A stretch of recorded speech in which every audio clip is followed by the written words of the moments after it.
So ಅದಕ್ಕೆ ಕಾರಣ ಇವತ್ತು ನಮ್ಮ ಶಾಲೆಯ ಎಲ್ಲ ಒಂದು ಸಹ ಶಿಕ್ಷಕರೊಂದವರು. ನಾನು ಸದ್ಯ ಇವತ್ತು ಪ್ರಭಾರಿ ಮುಖ್ಯಶಿಕ್ಷಕನಾಗಿ ಕರ್ತವ್ಯ ನಿರ್ವಹಿಸ್ತಾ ಇದ್ದೀನಿ. ಇವತ್ತು ಒಂದು ಶಾಲೆ ಇಷ್ಟು ಒಂದು ರಾಜ್ಯ ಮಟ್ಟದಲ್ಲಿ ಗುರುತಿಸ್ಕೊಳ್ಬೇಕಂದ್ರೆ ಬರೀ ಒಬ್ಬ ಶಿಕ್ಷಕರಿಂದ ಮತ್ತೆ ಸಾಧ್ಯ ಆಗಲ್ಲ. ಎಲ್ಲರ ಒಂದು ಸಹಕಾರ ಇದ್ದಾಗ ಮಾತ್ರನೇ ಒಂದು ಶಾಲೆ ಒಂದು ಅಭಿವೃದ್ಧಿ ಆಗುತ್ತೆ. ಅದರಿಂದ ನಮ್ಮ ಶಾಲೆಯ ಎಲ್ಲ ಒಂದು ಸಹ ಶಿಕ್ಷಕರೊಂದವರಿಗೆ, ಎಲ್ಲ ಒಂದು ಸಿಬ್ಬಂದಿ ವರ್ಗದವರಿಗೆ ನಾನು ಈ ಮೂಲಕ ಧನ್ಯವಾದ ಅರ್ಪಿಸ್ತಾ ಇದ್ದೀನಿ. ಹಾಗಾದ್ರೆ ನಾವು ಇವತ್ತು ಚರ್ಚೆ ಮಾಡ್ತಕ್ಕಂಥ ವಿಷಯ ಏನಪ್ಪಾ ಅಂದ್ರೆ, ಇಂದಿನ ಒಂದು ಶಿಕ್ಷಣ ವ್ಯವಸ್ಥೆ, ಇವತ್ತಿನ ಶಿಕ್ಷಣ ಒಂದು ವ್ಯವಸ್ಥೆ ಹೇಗಿದೆ, ಹಾಗಾದ್ರೆ ಹಿಂದೆ ಶಿಕ್ಷಣ ವ್ಯವಸ್ಥೆ ಹೇಗಿತ್ತು, ಇವತ್ತು ಏನಾಗಿದೆ ಶಿಕ್ಷಣ ವ್ಯವಸ್ಥೆ. ಸೊ ನಿಮಗೆ ಗೊತ್ತಿದೆ, ಇವತ್ತು ಹೊಸದಾಗಿ NEP 2020 ರಾಷ್ಟ್ರೀಯ ಶಿಕ್ಷಣ ನೀತಿ ಇವತ್ತು ಜಾರಿಗೆ ಬರ್ತಾ ಇದೆ.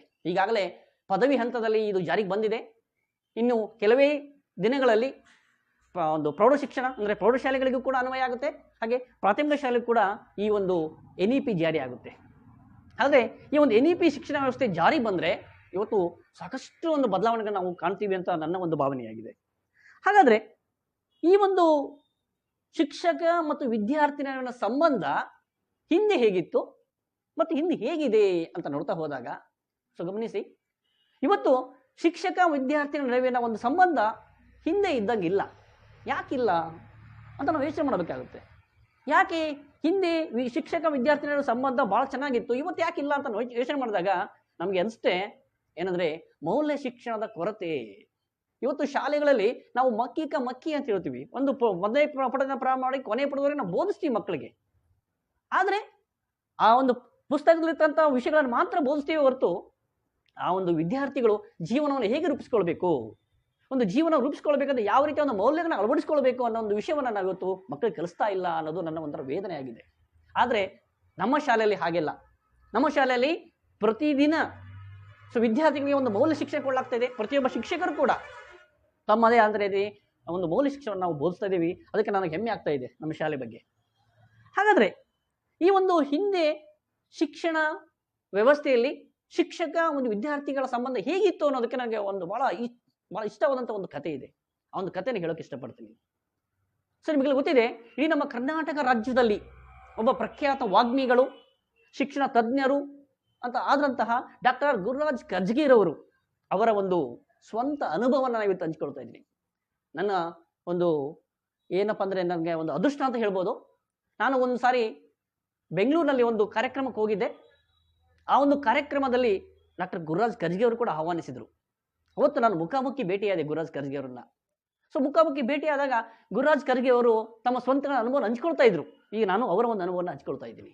ಹೇಗಿತ್ತು ಹಿಂದೆ ಶಿಕ್ಷಕ ವಿದ್ಯಾರ್ಥಿಗಳ ಸಂಬಂಧ ಅಂತ ನೋಡಿದಾಗ, ಸೊ ಹಿಂದೆ ಇವರು ಡಾಕ್ಟರ್ ಗುರುರಾಜ್ ಕರ್ಜಗಿರವರು ತಮ್ಮ ಸ್ವಂತ ಅನುಭವ ಹೇಳ್ತಾರೆ. ಅಂದ್ರೆ ಇವರು ಚಿಕ್ಕ ವಯಸ್ಸಿನವರೇ ಆಗಿದ್ದಾಗ ಇವರ ಅಜ್ಜ ಒಬ್ಬ ಒಂದು ಪ್ರಾಥಮಿಕ ಶಾಲೆಗೆ ಹೆಡ್ ಮಾಸ್ಟರ್ ಆಗಿರ್ತಾರೆ. ಇವರು ಹೆಡ್ ಮಾಸ್ಟರ್ ಆದಾಗ ಇವರು ಧಾರವಾಡದಲ್ಲಿ ವಾಸ ಮಾಡ್ತಿರ್ತಾರೆ. ಈ ಒಂದು ಧಾರವಾಡದಲ್ಲಿ ಇವರು ವಾಸ ಮಾಡ್ತಿರುವಾಗ ಇವರ ಅಜ್ಜ ಆಗ್ಲೇ ರಿಟೈರ್ಡ್ ಆಗಿರ್ತಾರೆ. ಸೊ ರಿಟೈರ್ಡ್ ಆದಾಗ 1961-62 ಘಟನೆಯನ್ನ ಅವರು ಹೇಳ್ತಾರೆ. ನಿಮ್ಗೆಲ್ಲ ಗೊತ್ತಿದೆ, 1961-62 ಅಂದಾಗ ನಮಗೆ ಆಗ ಚೀನಾ ದೇಶದವರು ನಮ್ಮ ಭಾರತ ಮೇಲೆ ದಾಳಿ ಮಾಡಿರ್ತಾರೆ. ಸೊ ಅಂತ ಒಂದು ಸಂದರ್ಭದಲ್ಲಿ ಒಂದು ವಿಶೇಷವಾದಂತಹ ಒಂದು ಕಾನೂನು ಕಟ್ಟೆಗಳು ಜಾರಿ ಬರ್ತವೆ, ವಿಶೇಷವಾದ ಪದ್ಧತಿ ಜಾರಿ ಬರುತ್ತೆ. ಏನಪ್ಪ ಅಂದಾಗ ಒಂದು ಪಡಿತರ ವ್ಯವಸ್ಥೆ ಅನ್ನೋದು ಅವತ್ತು ಜಾರಿ ಬರುತ್ತೆ. ಏನಪ್ಪಾ ಇದು ಪಡಿತರ ವ್ಯವಸ್ಥೆ ಅಂದಾಗ, ಅಂದ್ರೆ ಜನರು ತಮಗೆ ಬೇಕಾದಂತ ವಸ್ತುಗಳಂದ್ರೆ ಒಂದು ಅಕ್ಕಿ ಆಗಿರ್ಬೋದು, ಗೋಧಿ ಆಗಿರ್ಬೋದು, ಸಕ್ಕರೆ ಆಗಿರ್ಬೋದು, ಸೀಮೆಎಣ್ಣೆ ಆಗಿರ್ಬೋದು, ಅವುಗಳನ್ನ ಸರತಿ ಸಾಲಿನಲ್ಲಿ ನಿಂತ್ಕೊಂಡು ತಗೋಬೇಕಾಗಿತ್ತು. ಅದು ಒಂದು ಪಡಿತರ ವ್ಯವಸ್ಥೆ ನಿಂತ್ಕೊಳ್ಬೇಕು. ಅದ್ರ ಜೊತೆಗೆ ಮತ್ತೊಂದು ಕಠಿಣವಾದಂತ ಕಾನೂನು ಕೂಡ ಇತ್ತು. ಏನಪ್ಪಾ ಅಂದ್ರೆ ಆ ಒಂದು ಏನು ವಸ್ತುಗಳು ತಗೊಳ್ತಾರಲ್ಲ ಅದು ಆ ಜಿಲ್ಲೆಯವರಿಗೆ ಮಾತ್ರ ಸೀಮಿತ. ಅಂದ್ರೆ ಒಂದು ಜಿಲ್ಲೆಯಲ್ಲಿ ತಗೊಂಡ್ಬಿಟ್ಟು ಅದನ್ನ ಮತ್ತೊಂದು ಜಿಲ್ಲೆಗೆ ಸಾಗಿಸುವ ಹಾಗಿಲ್ಲ. ಇಂಥ ಒಂದು ಕಠಿಣ ಕಾನೂನು ಕೂಡ ಇರುತ್ತೆ. ಅಂತ ಒಂದು ಸಂದರ್ಭದಲ್ಲಿ ಈ ಗುರುರಾಜ್ ಕರ್ಜಗಿರವರ ಅಜ್ಜನಿಗೆ ಒಂದು ಪತ್ರ ಬರುತ್ತೆ ಅವರ ಸಂಬಂಧಿಕರಿಂದ, ಇಲ್ಲಿ ಬಿಜಾಪುರದಿಂದ. ಏನಂತ ಅವರು ಪತ್ರ ಬರೀತಾರಂದ್ರೆ, ನೋಡಿ ಮೇಷ್ಟ್ರೆ, ನಮ್ಮ ಈ ಒಂದು ಬಿಜಾಪುರದಲ್ಲಿ ಒಳ್ಳೆ ಅಕ್ಕಿ ಸಿಗ್ತಾ ಇಲ್ಲ. ನಮ್ಮ ಮನೆಯಲ್ಲಿ ಬಾಣಂತಿ ಇದ್ದಾಳೆ, ಬಾಣಂತಿ ಬಯಸಿದ್ದಾಳೆ, ನನಗೆ ಒಳ್ಳೆ ಅಕ್ಕಿ ಅನ್ನ ಬೇಕು ಅಂತ. ಆದರೆ ನನಗೆ ಗೊತ್ತು ಧಾರವಾಡದಲ್ಲಿ ಒಳ್ಳೆ ಅಕ್ಕಿ ಸಿಗ್ತಾವಂತ ನಮ್ಗೆ ಗೊತ್ತು. ಆದ್ದರಿಂದ ನಿಮಗೆ ಸಾಧ್ಯವಾದರೆ ನಮಗೆ ಒಂದು 5 kg ಅಕ್ಕಿನ ನಮಗೆ ತಂದುಕೊಡಿ ಅಂತ ಅವರು ಹೇಳ್ತಾರೆ. ಆಗ ಗುರುರಾಜ್ ಕರ್ಜಗಿ ಅವರ ಅಜ್ಜ, ನಿಮಗೆ ಗೊತ್ತಿದೆ, ಒಬ್ಬ ಶಿಕ್ಷಕ, ಮುಂಚೆ ಶಿಕ್ಷಕ ಅಂದ್ರೆ ಬಹಳ ಕಟ್ಟುನಿಟ್ಟ ಸಿಪಾಯಿ ಆಗಿರ್ತಾರೆ. ಇವರೆಲ್ಲ ಕಾನೂನು ಕಟ್ಟೆಗಳಲ್ಲಿ ಗೊತ್ತಿರ್ತವೆ, ಕಾನೂನು ವಿರುದ್ಧ ಹೋಗೋಕ್ಕಾಗೋದಿಲ್ಲ. ಅಂತ ಸಂದರ್ಭದಲ್ಲಿ ಇವರು ಯೋಚನೆ ಮಾಡ್ತಾರೆ, ಏನು ಮಾಡಬೇಕು, ಬಾಣಂತಿ ಬೇರೆ, ಪಾಪ ಬಾಣಂತಿ ಆಸೆ ಪಟ್ಟಿದ್ದಾಳೆ, ಏನು ಮಾಡೋದು ಅಂದ್ಬಿಟ್ಟು ಅವರಿಗೆ ಆ ಒಂದು ಬಾಣಂತಿ ಆಸೆನ ಹೇಗಾದ್ರೂ ಮಾಡಿ ಈಡೇರಿಸೋಣ ಅಂದ್ಬಿಟ್ಟು ಅವರು ನಿರ್ಧಾರಕ್ಕೆ ಬರ್ತಾರೆ. ಸೊ ನಿರ್ಧಾರಕ್ಕೆ ಬಂದ್ಬಿಟ್ಟು ಒಂದು ಚಾಪೆ ತಗೊಳ್ತಾರೆ. ಆ ಒಂದು ಚಾಪೆ ಮೇಲೆ ಒಂದು ಬಟ್ಟೆ ಹಾಸ್ತಾರೆ. ಬಟ್ಟೆ ಹಾಸ್ಬಿಟ್ಟು ಅದ್ರಲ್ಲಿ ಒಂದು 4-5 kg ಅಕ್ಕಿ ಹಾಕೊಂಡ್ಬಿಟ್ಟು ಅದನ್ನ ಗಂಟು ಸುತ್ಕೊಳ್ತಾರೆ. ಸೊ ಗಂಟು ಸುತ್ಕೊಂಡ್ಬಿಟ್ಟು ಆ ಗಂಟನ್ನ ರೆಡಿ ಮಾಡಿ ಇನ್ನೇನು ಹೊರಡಬೇಕಂತ ರೆಡಿ ಆಗ್ತಾರೆ. ಆಗ ಪಕ್ಕದಲ್ಲಿದ್ದಂಥ ಗುರುರಾಜ್ ಕರ್ಜಿ ಚಿಕ್ಕ ವಯಸ್ಸಿರ್ತಾರೆ ಅವ್ರಿಗೆ. ಆಗ ಅವರು ಅಜ್ಜ ನಾನು ಬರ್ತೀನಿ ಅಂತಂದಾಗ ಆಗ ಅವರು ಆಯ್ತು ಬಾರಪ್ಪ ಅಂದ್ಬಿಟ್ಟು ಅವ್ರನ್ನ ಕರ್ಕೊಂಡು ಹೋಗಕ್ಕೆ ರೆಡಿ ಆಗ್ತಾರೆ. ಹಾಗಾದ್ರೆ ಅಲ್ಲಿ ಏನು ನಡೆಯುತ್ತೆ ಗೊತ್ತು ನಿಮಗೆ? ಗುರುರಾಜ್ ಕರ್ಜಿಯವರ ಅಜ್ಜ ಒಬ್ಬ ಶಿಕ್ಷಕ ಅಂದಾಗ ಅವ್ರಿಗೂ ಕೂಡ ಭಯ ಅನ್ನೋದಿರುತ್ತೆ. ಯಾರಾದ್ರೂ ಹಿಡಿದು ಬಿಟ್ರೆ ಹಂಗೆ ಹೋಗುವಾಗ ಯಾರು ಹಿಡಿದು ಬಿಟ್ರೆ ಏನು ಹೇಳ್ತಾರೆ, ಏನ್ರಿ ಮೇಸ್ಟ್ರೆ ನಿಮ್ಗೆ ಅಷ್ಟೇ ಗೊತ್ತಾಗಲ್ವಾ, ನೀವು ಇನ್ನೊಬ್ರಿಗೆ ಪಾಠ ಮಾಡ್ತೀರಾ, ನೀವೇ ಕಾನೂನನ್ನ ನೀವು ವಿರೋಧಿಸ್ತೀರಾ, ಮುರಿತೀರಾ ಅಂತ ಬಿಟ್ಟು ಹೇಳ್ತಾರ ಅಂತ ಒಂದು ಭಯ ಇತ್ತು. ಆದ್ರೂ ಏನು ಮಾಡಲ್ಲ, ಅನುಕಂಪ ಇದೆಯಲ್ಲ, ಬಾಣಂತಿ ಅಂತ ಇದೆಯಲ್ಲ ಅಂದ್ಬಿಟ್ಟು ಕೊನೆಗೂ ನಿರ್ಧಾರ ಮಾಡ್ತಾರೆ. ಇನ್ನೇನು ರೈಲ್ವೆ ಸ್ಟೇಷನ್, ಧಾರವಾಡ ರೈಲ್ವೆ ಸ್ಟೇಷನ್ಗೆ ಹೋಗ್ಬಿಟ್ಟು ನೆಕ್ಸ್ಟು ಬಿಜಾಪುರ್ಗೆ ಹೋಗ್ಬೇಕಂತ ರೆಡಿ ಆಗ್ತಾರೆ. ಅವ್ರಿಗೂ ಭಯದಿಂದಲೇ ರೆಡಿ ಆಗ್ತಾರೆ. ಕೊನೆಗೂ ಹಾಗೂ ಹೀಗೂ ಮಾಡಿಬಿಟ್ಟು ಆ ಒಂದು ಧಾರವಾಡ ರೈಲ್ವೆ ಸ್ಟೇಷನ್ನಿಂದ ಬಿಜಾಪುರ ರೈಲ್ವೆ ಸ್ಟೇಷನ್ ಬಂದು ಇಳಿತಾರೆ. ಆಗ ಬಿಜಾಪುರ ರೈಲ್ವೆ ಸ್ಟೇಷನ್ ಬಂದು ಇಳಿದಾಗ ಅವ್ರಿಗೆ ಇನ್ನೂ ಸ್ವಲ್ಪ ಭಯ ಪ್ರಾರಂಭ ಆಗುತ್ತೆ. ಯಾಕಂದ್ರೆ ಗೊತ್ತಿಲ್ಲದ ಪ್ರದೇಶ, ಯಾರಾದ್ರೂ ಪೊಲೀಸ್ ಹಿಡಿದು ಬಿಟ್ರೆ ಹೆಂಗೆ ಅಂತ ಅವ್ರಿಗೆ ಒಂದು ಭಯ ಕಾಡ್ತಾ ಇರುತ್ತೆ. ಹಾಗೂ ಈಗ ಮಾಡಿ ನಿಧಾನವಾಗಿ ಹೆಜ್ಜೆ ಹಾಕ್ತಾರೆ ರೈಲ್ವೆ ಸ್ಟೇಷನ್ ಹೊರಗಡೆ ಮನೆ ಕಡೆಗೆ. ಆಗ ಇದ್ದಕ್ಕಿದ್ದಂತೆ ಒಬ್ಬ ವ್ಯಕ್ತಿ ಬಂದ್ಬಿಟ್ಟು ಅವರು ಭುಜದ ಮೇಲೆ ಕೈ ಹಾಕ್ತಾನೆ, ನಿಂತ್ಕೊಳ್ಳಿ ನಿಲ್ಲಿ ಅಂತಂತಾನೆ. ಆಗ ಅವ್ರು ಇನ್ನೂ ಭಯ ಸ್ಟಾರ್ಟ್ ಆಗುತ್ತೆ. ಅಯ್ಯೋ ಯಾರಿಗೆ ಗೊತ್ತಾಗ್ಬಿಡ್ತು, ಪೊಲೀಸ್ ಆಫೀಸರ್ ಗೊತ್ತಾಗ್ಬಿಟ್ಟಿರ್ಬೇಕು, ಅದಕ್ಕೆ ನನಗೆ ತಡಿ ಅಂತ ಹೇಳ್ತಿದ್ದಾರೆ, ನನ್ನ ಮೊಮ್ಮಗನ ಹೆಂಗೆ ಕಳಿಸೋದು ನಾನು ಅಂತ ಯೋಚನೆ ಪ್ರಾರಂಭ ಆಗುತ್ತೆ. ಹಾಗೂ ಈಗ ಮಾಡಿ ಹಿಂಗೆ ತಿರುಗಿ ನೋಡ್ತಾರೆ, ನಿಜವಾಗ್ಲೂ ಅಲ್ಲಿ ಪೊಲೀಸ್ ನಿಂತ್ಕೊಂಡಿರ್ತಾರೆ. ಆಗ ಪೊಲೀಸ್ ಹೇಳ್ತಾನೆ, ನೋಡಿ ಯಜಮಾನ್ರೆ, ನಿಮ್ಮನ್ನ ನಮ್ಮ ಒಬ್ಬ ಆಫೀಸರ್, ನಮ್ಮ ಮೇಲಾಧಿಕಾರಿಗಳು ನಿಮ್ಮನ್ನ ಕರ್ಕೊಂಡು ಬರಕ್ಕೆ ಹೇಳಿದ್ದಾರೆ ಅಂದಾಗ ಅವ್ರಿಗೆ ಇನ್ನೂ ಭಯ ಸ್ಟಾರ್ಟ್ ಆಗುತ್ತೆ. ಅಯ್ಯೋ ಗೊತ್ತಾಗ್ಬಿಟ್ಟಿದೆ, ನನಗೆ ಜೈಲಿಗೆ ಹಾಕ್ಬಿಡ್ತಾರೆ ಅಂತ ಅನ್ಕೊಳ್ತಾರೆ. ಆಗ ಆಗಲಿ ಏನಾದ್ರು ಮಾಡಲಿ, ಏನಾದ್ರೂ ಆಗ್ಲಿ ಅಂದ್ಬಿಟ್ಟು ಕೊನೆಗೆ ಅವರು ಹೊರಡೋಕೆ ರೆಡಿ ಆಗ್ತಾರೆ. ಆಗ ಅವ್ರು ಹೇಳ್ತಾರೆ, ಬನ್ನಿ ನಮ್ಮ ಸಾಹೇಬರು ನಿಮಗೆ ಕರ್ಕೊಂಡು ಬರೋಕೆ ಜೀಪ್ ಬಿಟ್ಟು ಹೋಗಿದ್ದಾರೆ. ಅವ್ರಿಗೆ ಇನ್ನೂ ಭಯ ಸ್ಟಾರ್ಟ್ ಆಯ್ತು. ಅವತ್ತಿನ ಕಾಲದಲ್ಲಿ ಪೊಲೀಸ್ ಜೀಪಲ್ಲಿ ಹೋಗ್ಬೇಕಂದ್ರೆ ಏನೋ ಒಂಥರ ದೊಡ್ಡ ಭಯ, ಅಪರಾಧ ಮಾಡೋದಂತ ಮಾತ್ರ ಹೋಗ್ಬೇಕು, ಏನಂತ ಅವಮಾನ ಅಂತ ಒಂದು ಅವಮಾನ ಸಂದರ್ಭದನ್ನ ಅನುಭವಿಸ್ಬೇಕು ಅಂತ ಬಿಟ್ಟು ಅವ್ರಿಗೆ ಒಂಥರ ಭಯ ಸ್ಟಾರ್ಟ್ ಆಗಿ ಏನ್ ಮಾಡೋಕ್ಕಾಗಲ್ಲ, ಕರೆದಾರೆ ಅಂದ್ಬಿಟ್ಟು ಹೋಗಿ ಜೀಪಲ್ಲಿ ಕೂರ್ತಾರೆ. ಆಗ ಆ ಜೀಪು ನಿಧಾನವಾಗಿ ಹೋಗಿ ದೊಡ್ಡ ಬಂಗ್ಲೆ ಇರುತ್ತೆ, ದೊಡ್ಡ ಒಂಥರ ಅರಮನೆ ಇದ್ದಂಗೆ ಇರುತ್ತೆ. ಅವನ ಕಾಲದಲ್ಲಿ ದೊಡ್ಡ ಬಂಗ್ಲೆಯಲ್ಲಿ ವಾಸ ಮಾಡ್ತಕ್ಕಂಥ ದೊಡ್ಡ ಗವರ್ನರ್ ಇದ್ದಂಗೆ ಅವರು. ಅದು ಯಾರ ಮನೆ ಆಗಿದ್ರೆ SP ಮನೆ, ಸೂಪರಿಂಟೆಂಡೆಂಟ್ ಆಫ್ ಪೊಲೀಸ್. ಅವತ್ತಿನ ಕಾಲದಲ್ಲಿ ಸೂಪರಿಂಟೆಂಡೆಂಟ್ ಆಫ್ ಪೊಲೀಸ್ ಅಂದ್ರೆ ಅವ್ರಿಗೆ ದೊಡ್ಡ ಮರ್ಯಾದೆ, ಇಡೀ ಜಿಲ್ಲೆಗೆ ಅವರು ದೊಡ್ಡ ಅಧಿಕಾರಿ ಇದ್ದಂಗೆ. ಅವ್ರ ಮನೆ ಒಂದು ನಿಲ್ಲುತ್ತೆ. ಅವ್ರಿಗೆ ಇನ್ನೂ ಭಯ ಸ್ಟಾರ್ಟ್ ಆಗುತ್ತೆ. ಹಾಗೂ ಹೀಗೂ ಮಾಡಿ ನಿಧಾನವಾಗಿ ಆ ಒಂದು ಬಿಲ್ಡಿಂಗ್ ಒಳಗೆ ಹೆಜ್ಜೆ ಹಾಕ್ತಾರೆ. ಅವ್ರು ದೊಡ್ಡ ಒಂದು ಹಾಲ್ ಇರುತ್ತೆ. ಆ ಒಂದು ಹಾಲಲ್ಲಿ ಒಬ್ಬ ದೊಡುತಿಯಾದಂಥ ಪೊಲೀಸ್ ಅಧಿಕಾರಿ ಕೂತ್ಕೊಂಡಿರ್ತಾನೆ. ಪಕ್ಕದಲ್ಲಿ ಅವರ ಹೆಂಡತಿ ಕೂತ್ಕೊಂಡಿರ್ತಾಳೆ. ಹಾಗೆ ಅವರ ಹಿಂದೆ ಒಂದು 4-5 ಜನ ಪೊಲೀಸ್ ನಿಂತ್ಕೊಂಡಿರ್ತಾರೆ. ಇವ್ರಿಗೆ ಇನ್ನೂ ಭಯ ಸ್ಟಾರ್ಟ್ ಆಯ್ತು, ಏನಾದ್ರೂ ಆಗ್ಲಿ ಅಂತ ಬಿಟ್ಟು ಕೈ ಮುಗಿತಾ ನಮಸ್ಕಾರ ಸಾಹೇಬ್ರೆ ಅಂತ ಬಿಟ್ಟು ಅವ್ರ ಹತ್ರ ಹೋಗಿ ಅಂತ ನಮಸ್ಕಾರ ಮಾಡ್ತಾರೆ. ಆಗ ಆ ಏನು ಪೊಲೀಸ್ ಅಧಿಕಾರಿ ಇರ್ತಾನಲ್ಲ, ಆ ಪೊಲೀಸ್ ಅಧಿಕಾರಿ ದಡುಕ್ಕಂತೆ ಅಂದ್ರೆ ಅವರ ಪಾದಕ್ಕೆ ಎರಗ್ತಾನೆ, ಪಾದ ಮುಟ್ಟಿ ನಮಸ್ಕಾರ ಮಾಡ್ತಾನೆ.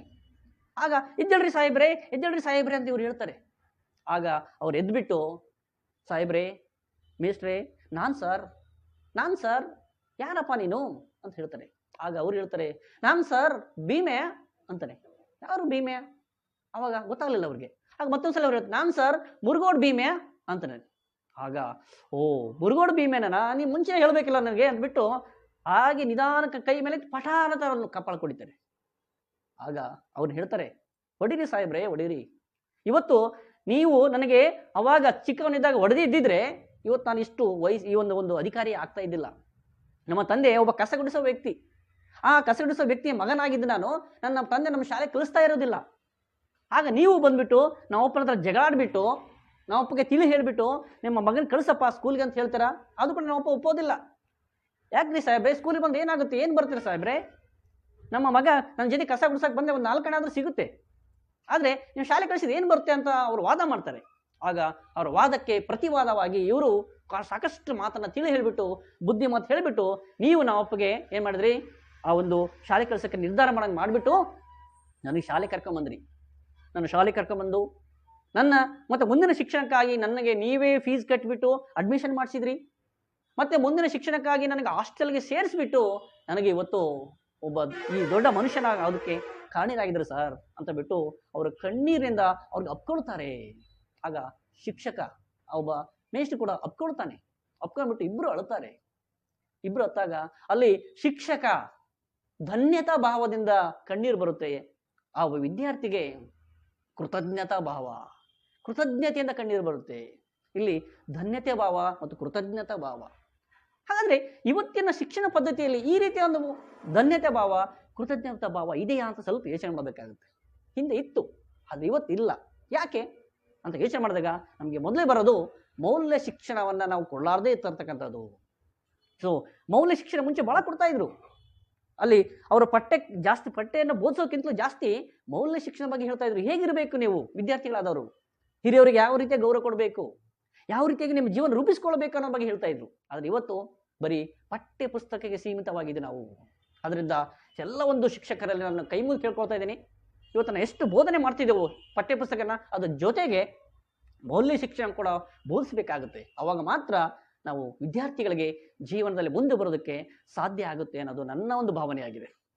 ಹಾಗಾದ್ರೆ ಇವತ್ತಿನ ಒಂದು ವಿದ್ಯಾರ್ಥಿಗಳಲ್ಲಿ ಏನಾಗಿದೆ ಅಂತಂದ್ರೆ, ವಿದ್ಯಾರ್ಥಿಗಳು ಬೇರೆ ಯಾರೋ ಒಂದು ಒತ್ತಡಕ್ಕೋಸ್ಕರ ಶಾಲೆಗೆ ಬರ್ತಾ ಇದ್ದಾರೆ. ಮನೆಯವರ ಒತ್ತಡ, ಒಂದು ತಂದೆ ತಾಯಿಗಳ ಒತ್ತಡ ಆಗಿರ್ಬೋದು, ಅಕ್ಕಪಕ್ಕದವರ ಒತ್ತಡ ಆಗಿರ್ಬೋದು, ಚಿಕ್ಕಪ್ಪ ದೊಡ್ಡಪ್ಪರ ಒತ್ತಡ ಆಗಿರ್ಬೋದು, ಹೀಗೆ ಒತ್ತಡದಿಂದ ಶಾಲೆಗೆ ಬರ್ತಾ ಇದ್ದಾರೆ ಹೊರತು ಅವರಲ್ಲಿ ಯಾವುದೇ ರೀತಿಯ ಗುರಿಗಳಿಲ್ಲ. ನೋಡಿ, ಗುರಿಗಳಿಲ್ಲದ ಜೀವನವೇ ಅಲ್ಲ. ಒಂದು ಗುರಿಗೆ ಸಂಬಂಧಪಟ್ಟಂತೆ ಸಾಕಷ್ಟು ಈ ಒಂದು ಕವಿಗಳು ಮಾರ್ಮಿಕವಾಗಿ ಹೇಳ್ತಾರೆ. ಹೀಗೆ ಇವತ್ತಿನ ಶಿಕ್ಷಣ ಪದ್ಧತಿಯಲ್ಲಿ ವಿದ್ಯಾರ್ಥಿಗಳು ಯಾವ ರೀತಿಯ ಗುರಿಯನ್ನು ಹೊಂದಿದ್ದಾರೆ ಅಂತಂದ್ರೆ ಹೇಳ್ತಾರೆ ಅವರು, ಮುಂದೆ ಗುರಿ ಇಲ್ಲ, ಹಿಂದೆ ಗುರು ಇಲ್ಲ, ಎತ್ತ ಸಾಗುತ್ತಿದೆ ರಣಹೇಡಿಗಳ ಹಿಂಡು ಅಂತ ಹೇಳ್ತಾರೆ. ಅಂದ್ರೆ ಇವತ್ತು ವಿದ್ಯಾರ್ಥಿಗಳು ಶಾಲೆಗೆ ಬರ್ತಾ ಇದ್ದಾರೆ, ಆದ್ರೆ ಯಾವುದೇ ಗುರಿ ಇಟ್ಕೊಂಡಿಲ್ಲ. ಯಾವತ್ತು ಗುರಿ ಇರೋದಿಲ್ವೋ ಆ ವಿದ್ಯಾರ್ಥಿ ಮುಂದೆ ಬರೋದಿಲ್ಲ. ಯಾವತ್ತು ಗುರಿ ಇರೋದಿಲ್ಲ ಅವಾಗ ಹಿಂದೆ ಕೂಡ ಗುರಿ ಇರೋದಿಲ್ಲ. ಆದ್ರೆ ಇವತ್ತು ಆ ರೀತಿಯಾದ ವ್ಯವಸ್ಥೆ ಇದೆ. ಇದಕ್ಕೆ ಅಂದ್ರೆ ವಿದ್ಯಾರ್ಥಿಗಳಾದವರು ಯಾವ ರೀತಿಯ ಗುರಿನ ಇಟ್ಕೊಳ್ಬೇಕು ಮತ್ತು ಯಾವ ರೀತಿಯಾಗಿ ಕನಸನ್ನು ಕಾಣಬೇಕು. ನೋಡಿ, ಕನಸನ್ನು ಕಾಣಬೇಕು ವಿದ್ಯಾರ್ಥಿಗಳು. ಹೇಳ್ತಾರೆ, ನಮ್ಮ APJ ಅಬ್ದುಲ್ ಕಲಾಂ ಅವರು ಹೇಳ್ತಾರೆ, ಕನಸು ಕಾಣಬೇಕು. ಯಾವಾಗ ರಾತ್ರಿ ಹೊತ್ತು ಮಲಗಿದಾಗ ಕನಸು ಕಾಣೋದಲ್ಲ, ನಮಗೆ ನಿದ್ದೆ ಮಾಡಕ್ ಬಿಡಬಾರ್ದು ಅಂತ ಕನಸು ಕಾಣಬೇಕು. ಅವಾಗ ಮಾತ್ರ ಒಬ್ಬ ವಿದ್ಯಾರ್ಥಿ ಜೀವನದಲ್ಲಿ ಮುಂದೆ ಬರ್ತಾನೆ ಅಂತ ಹೇಳ್ತಾರೆ. ನನಗೆ ನೆನಪಾಗುತ್ತೆ, ನಿಮ್ಗೆಲ್ಲ ಗೊತ್ತಿದೆ, ದಾವಣಗೆರೆಯ DC ಯಾರಪ್ಪ ಅಂದ್ರೆ ಮಹಾಂತೇಶ್ ಬೀಳ್ಗಿ ಅಂತ ಇದ್ದಾರೆ. ನಾನು ಕೂಡ ಅವ್ರಿಗೆ ಸಾಕಷ್ಟು ಭೇಟಿಯಾಗಿದ್ದೀನಿ, ಅವರ ಸಂದರ್ಶನ ಕೂಡ ತಗೊಂಡಿದ್ದೀನಿ, ಅವ್ರಿಗೂ ಮುಖಾಮುಖಿ ಭೇಟಿ ಕೂಡ ಆಗಿದ್ದೀನಿ.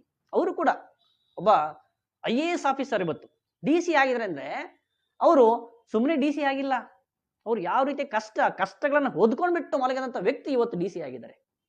ಆದ್ರೆ ಅವರು ಅಂತ ಕಷ್ಟಗಳನ್ನು ಮೀರಿಬಿಟ್ಟು ಸಾಕಷ್ಟು ಇವತ್ತು ದೊಡ್ಡ ಹುದ್ದೆಯಲ್ಲಿ ಇದ್ದಾರೆ ಅಂದ್ರೆ ಅದಕ್ಕೆ ಕಾರಣ ಅವರ ಒಂದು ಶ್ರಮ, ಅವರ ಒಂದು ಆಸಕ್ತಿ, ಅವರ ಒಂದು ಏಕಾಗ್ರತೆ.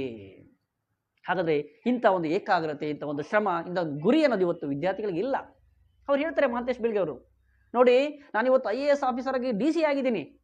ಸೊ DC ಆಗಿದೆ ಅಂದ್ರೆ ನಾನು ಬಾರಿ ಐಷಾರಾಮಿ ಜೀವನವನ್ನ ಅನುಭವಿಸಿ ಇವತ್ತು ನಾನು DC ಆಗಿಲ್ಲ. ಎಷ್ಟು ಕಷ್ಟಗಳನ್ನ ಅನುಭವಿಸಿದ್ದೀನಿ ಅಂತ ಅವರೇ ಹೇಳ್ಕೊಳ್ತಾರೆ. ಒಂದು ಸಂದೇಶ ಹೇಳ್ತಾ ಇದ್ರು ಅವರು, ನೋಡಿ ನಾನೇನು ದೊಡ್ಡ ಮೇಧಾವಿ ವಿದ್ಯಾರ್ಥಿ ಅಲ್ಲ, ನಾನು ಚಿಕ್ಕವನಾಗಿದ್ದಾಗ ಸಾಮಾನ್ಯ ವಿದ್ಯಾರ್ಥಿ ಅಂತ ಇದ್ದೆ. ಅವ್ರು ಹೇಳ್ತಾರೆ, 1ರಿಂದ 9ನೇ ಕ್ಲಾಸ್ವರೆಗೂ ಇವರು ಸಾಮಾನ್ಯ ವಿದ್ಯಾರ್ಥಿ ಅಂತ ಇದ್ರಂತೆ. ಇವ್ರು ಕೂಡ ಪಾಸ್ ಆಗಲ್ಲ ಅಂತ ಕೆಲವು ಸಬ್ಜೆಕ್ಟ್ಗಳು, ಅದರಲ್ಲೂ ಎಸ್ಪೆಷಲಿ ಗಣಿತ ಅಂದ್ರೆ ಅವ್ರಿಗೆ ಬಹಳ ಕಷ್ಟದ ಸಬ್ಜೆಕ್ಟ್ ಆಗಿರುತ್ತೆ. ಅಂತ ಒಬ್ಬ ವಿದ್ಯಾರ್ಥಿ 1ರಿಂದ 9ನೇ ತರಗತಿಯಲ್ಲಿ ಇವ್ರು ಮೇಷ್ಟ್ರಿ ಸುಮ್ಮನೆ ಪಾಸ್ ಮಾಡಿಬಿಡ್ತಾರೆ, ಮುಂದೆ ಹೋಗ್ಲಿ ಅಂತ ಬಿಟ್ಟು, ಯಾಕಂದ್ರೆ SLCಗೆ ಡುಮಿಕಿ ಹೊಡಿತಾರೆ ಅಂತ ಬಿಟ್ಟು. ಆಗ ಇವರು SLCಗೆ ಬಂದಾಗ ಇವರ ಮನಸ್ಸು ಪರಿವರ್ತನೆ ಆಗುತ್ತೆ. ನೋಡಿ, ಇವರು SLCಯಲ್ಲಿ ಬಂದಾಗ ಸ್ವಲ್ಪ ಒಂದು 8-10 ವಿದ್ಯಾರ್ಥಿ ಕುತ್ಕೊಂಡ್ಬಿಟ್ಟು ಡಿಸ್ಕಸ್ ಮಾಡ್ತಾ ಇರ್ತಾರೆ. ಏನು ನೋಡಿ, ನನಗೆ ಮೆಟ್ರಿಕ್ಯುಲೇಷನ್ ಪರೀಕ್ಷೆಯಲ್ಲಿ ಎಷ್ಟು ಅಂಕಗಳು ಬರ್ತವೆ, ನಿನಗೆ ಎಷ್ಟು ಅಂಕ ಬರ್ತವೆ, ನಿನಗೆ ಎಷ್ಟು ಅಂಕ ಅಂತ ಡಿಸ್ಕಸ್ ಮಾಡ್ತಾ ಇರ್ತಾರೆ. ಆಗ ಬಹಳಷ್ಟು ವಿದ್ಯಾರ್ಥಿ, ಯಾಕಂದ್ರೆ ಇವರು 1ರಿಂದ 9ನೇ ತರಗತಿ ಬಹಳ ದೊಡ್ಡ ವಿದ್ಯಾರ್ಥಿ ಅವರು, ಎಲ್ಲರೂ ಹೇಳ್ತಾರೆ ನನಗೆ ಇಷ್ಟು ಮಾರ್ಕ್ಸ್ ಬರಬೇಕು, 625ಕ್ಕೆ ನನಗೆ ಇಷ್ಟು ಮಾರ್ಕ್ಸ್ ಬರಬೇಕು ಅಂದಾಗ ಇವ್ರು ಸರದಿ ಕೂಡ ಬರುತ್ತೆ. ಆಗ ಇವ್ರು ಹೇಳ್ತಾರೆ ನಾನು ಇಷ್ಟು ಮಾರ್ಕ್ಸ್ ತಗೊಳ್ತೀನಿ ಅಂತ. ಆಗ ಎಲ್ಲರೂ ಕೂಡ ಗೇಲಿ ಮಾಡ್ತಾರೆ, ನಗ್ತಾರೆ. ಏನು ನಾನು 1ರಿಂದ 9ನೇ ತರಗತಿಯಲ್ಲಿ ಎಲ್ಲ ಫೇಲ್ ಆಗಂತ ವಿದ್ಯಾರ್ಥಿ ನೀನು ಪಾಸ್ ಮಾಡಿದ್ದಾರೆ, ನೀನು ಎಷ್ಟು ಮಾರ್ಕ್ಸ್ ತಗೋತೀಯಾ ಅಂತ ಬಿಟ್ಟು ಅವ್ರ ಅಪಹಾಸ್ಯ ಮಾಡ್ತಾರೆ, ಗೇಲಿ ಮಾಡ್ತಾರೆ.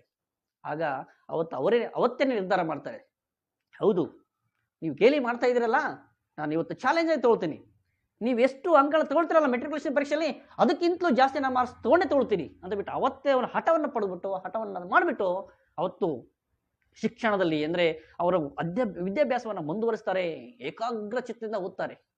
ಈಗ ಏಕಾಗ್ರ ಚಿತ್ತ ಓದ್ಬಿಟ್ಟು ಕೊನೆಗೆ ಎಕ್ಸಾಮಿನೇಷನ್ ರಿಸಲ್ಟ್ ಬರುತ್ತೆ. ಏನು ಅವ್ರು ಹೇಳಿದ್ರಲ್ಲ, ಏನು ವಿದ್ಯಾರ್ಥಿಗಳು ಅಪಹಾಸ್ಯ ಮಾಡಿದ್ರಲ್ಲ, ಅದಕ್ಕಿಂತಲೂ ಹೆಚ್ಚಿನ ಮಾರ್ಕ್ಸ್ನ ತಗೊಂಡಿದ್ರು ಅವರು.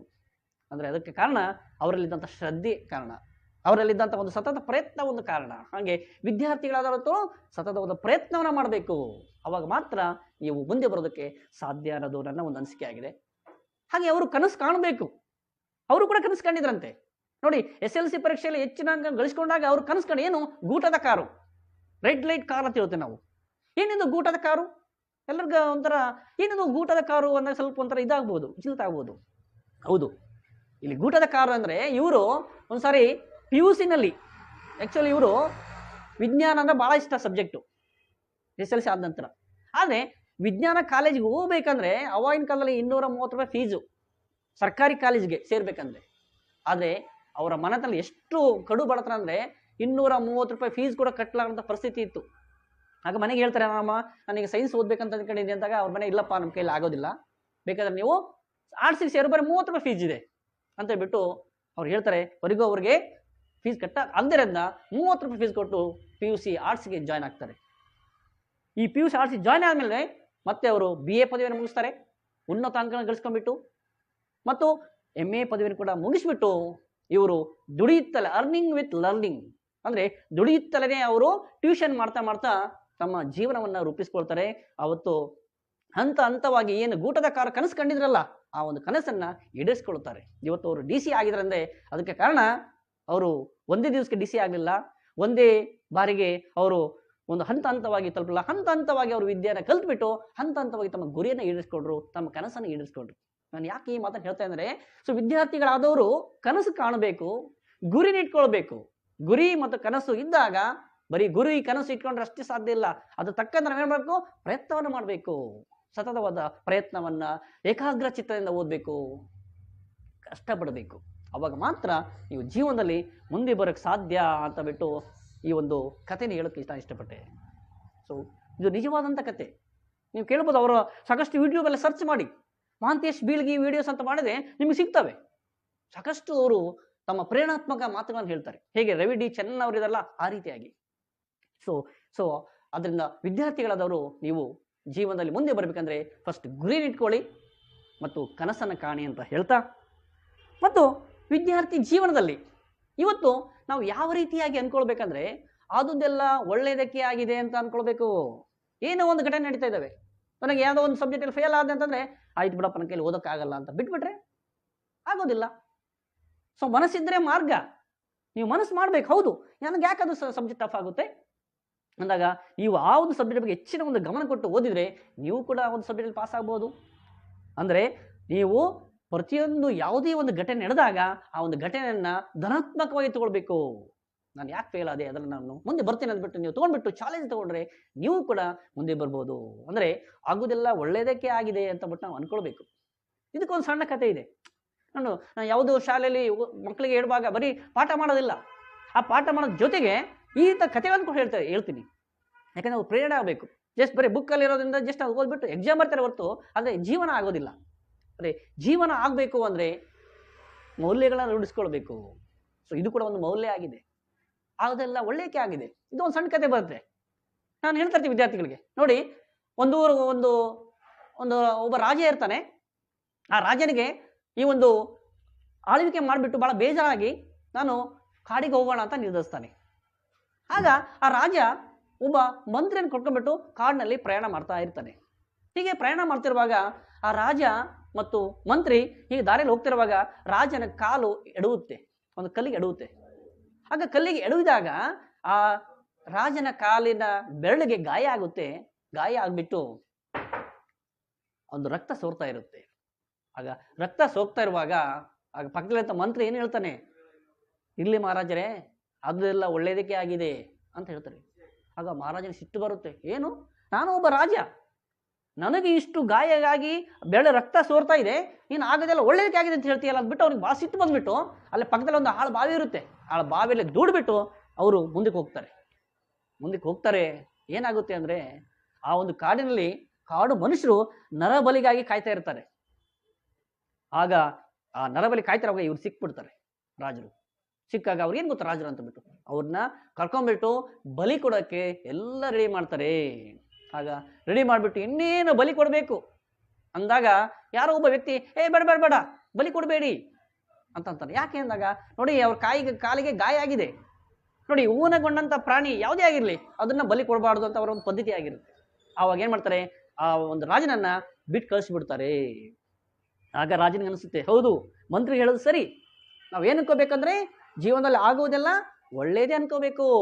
ನನಗೆ ಅವತ್ತು ಆ ಗಾಯ ಆದಾಗಿ ನಾನು ಮಂತ್ರಿ ಹೇಳಿದ್ರು ಒಳ್ಳೇದಕ್ಕೆ ಆಗಿದೆ ಅಂತ ಬಿಟ್ಟು, ಆಗ ನಾನೇನ್ ಮಾಡಿದೆ, ಅವ್ರನ್ನ ಭಾಳ ಬಾವಿ ದುಡಿ ಬಂದೆ, ಎಂತ ಕೆಲಸ ಮಾಡಿದೆ ಅಂದ್ಬಿಟ್ಟು ತಕ್ಷಣ ಅವ್ರಿಗೆ ತಮ್ಮ ತಪ್ಪಿನ ಅರಿವಾಗುತ್ತೆ.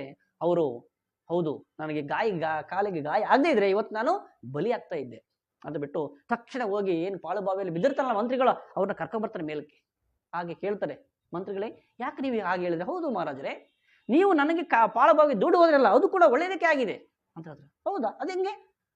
ಹೌದು, ನಾನು ನಿಮ್ಮ ಜೊತೆಗೆ ನಾನು ಕೂಡ ಬಂದಿದ್ರೆ ನಿಮ್ ಕಾಲಿಗೆ ಗಾಯ ಆಗಿತ್ತು, ಹೌದಾ, ನಮ್ಮನ್ನು ಕೂಡ ಇಟ್ಕೊಂಡಿದ್ರು, ನಿಮ್ ಕಾಲಿಗೆ ಗಾಯ ನಿಮಗೆ ಬಿಟ್ಟು ಕಳಿಸಿದ್ರು, ನನಗೇನಾಗಿದ್ದಿಲ್ಲ. ಅವಾಗ ನನಗೇನ್ ಮಾಡ್ತಿದ್ರು, ಬಲಿ ಕೊಡ್ತಾ ಇದ್ರು. ಅದಕ್ಕೆ ಮಹಾರಾಜರೇ ನಾನು ಹೇಳಿದ್ದು, ನಮ್ಮ ಜೀವನದಲ್ಲಿ ಏನೇ ಒಂದು ಘಟನೆ ನಡೆದ್ರು ಅದನ್ನ ಒಳ್ಳೇದಕ್ಕೆ ಆಗಿದೆ ಅಂತ ಅನ್ಕೊಂಡ್ಬಿಟ್ಟು ನಾವು ನಮ್ಮ ಮುಂದಿನ ಜೀವನವನ್ನ ಮುಂದುವರಿಸಬೇಕು ಅಂತ ಅವರು ಹೇಳ್ತಾರೆ.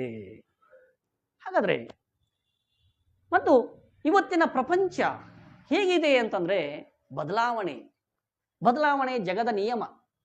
ಇವತ್ತು ಎಷ್ಟರ ಮಟ್ಟಿಗೆ ಒಂದು ಪ್ರಪಂಚ ಬದಲಾವಣೆ ಆಗಿದೆ ಅಂದ್ರೆ, ಇವತ್ತು ನಾವು ನೋಡ್ತಾ ಇದ್ದೀವಿ, ಕಣ್ಣಿಗೆ ಕಾಣದ ಒಂದು ವೈರಸ್ ಇವತ್ತು ಇಡೀ ಪ್ರಪಂಚವನ್ನು ಕಾಡ್ತಾ ಇದೆ. ಇವತ್ತು ನಿಮಗೆ ಗೊತ್ತಿದೆ ಕೊರೋನಾ ವೈರಸ್, ಈ ಒಂದು ಕೋವಿಡ್ 2019 ರೋಗ ಇಡೀ ಪ್ರಪಂಚವನ್ನು ಕಾಡ್ತಾ ಇದೆ. ನಮ್ಮ ಕಣ್ಣಿಗೆ ಕಾಣೋದಿಲ್ಲ ವೈರಸ್ ಅದು, ಅಂಥದ್ದು ಇವತ್ತು ನಮ್ಮ ಇಡೀ ಒಂದು ಪರಿವರ್ತನೆಗೆ ಕಾರಣ ಆಗಿದೆ, ಬದಲಾವಣೆಗೆ ಕಾರಣ ಆಗಿದೆ ಅಂದಾಗ ಸೊ ನಾವು ದಿನನಿತ್ಯ ಬದಲಾವಣೆ ಆಗಲೇಬೇಕಾಗಿದೆ. ಆ ಒಂದು ಬದಲಾವಣೆ ಒಂದು ಜಗದ ನಿಯಮ. ಅದೇ ಈ ಒಂದು ಬದಲಾವಣೆ ಜಗದ ನಿಯಮಕ್ಕೆ ಸಂಬಂಧಪಟ್ಟಂತೆ ನನಗೆ ಯಾವಾಗಲೂ ಬಹಳ ಇಷ್ಟವಾಗಿದ್ದು, ಇವತ್ತು ನಾನು ಸಾಕಷ್ಟು ಪರಿವರ್ತನೆ ಆಗಿದ್ದೀನಿ. ನನ್ನ ಒಂದು ನಡವಳಿಕೆಯಲ್ಲಿ ಆಗಿರ್ಬೋದು, ನನ್ನ ಒಂದು ಹಾವಭಾವಗಳಾಗಿರ್ಬೋದು, ಎಲ್ಲದೂ ಕೂಡ ನಾನು ಬದಲಾವಣೆ ಆಗಿದ್ದೀನಿ. ಸೊ ಅದಕ್ಕೆ ಕಾರಣ ಒಂದು ಗೀತಾಸಾರ, ನನಗೆ ಬಹಳ ಇಷ್ಟವಾದಂಥ ಗೀತಾಸಾರ ಆಗಿದೆ. ಸೊ ಭಗವಾನ್ ಶ್ರೀಕೃಷ್ಣರವರು ಯಾರು ಅರ್ಜುನಿಗೆ ಬೋಧಿಸ್ತಾರೆ, ಆ ಒಂದು ಗೀತಾಸಾರ ಹೇಳೋಕೆ ಇಷ್ಟಪಡ್ತೀನಿ.